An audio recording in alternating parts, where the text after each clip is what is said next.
morning, happy Monday. So I'm gonna go over the quadruped hover today. This is basically a tabletop position and you float your knees, and there's a lot you can do from that position. It's a really good motion for pelvic and core stability, and a lot of times it's done incorrectly. So we're gonna start, when you start this exercise, we start in just a tabletop position. So shoulders are over the wrists, hips are over the knees, and those toes are tucked. So from here, your quadruped hover is you're just gonna lift your knees up about an inch or two off the ground, and this is your hover position. So from there, you're tucking those ribs towards the pelvis, that spine is nice and neutral, and I'm stabilizing. So first step, of course, is the hold. Second step, we add our anti-rotation movements. So from here, you could start with a hand lift.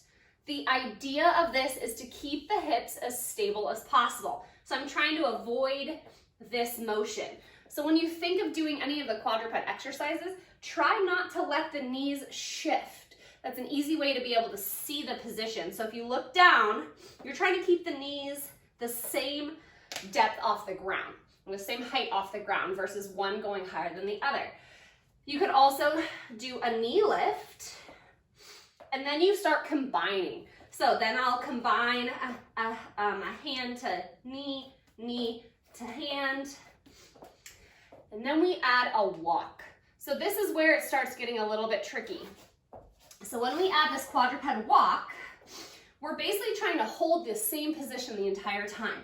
So I'm lifting my hand and foot, but my hips are still square, and I'm trying to maintain that table position. So I'm trying not to let my knees come far up, and I'm trying to avoid this big wide step. So the smaller little steps are really where it's at. Going backwards is hard, but again, those little steps really are what's gonna improve your positioning.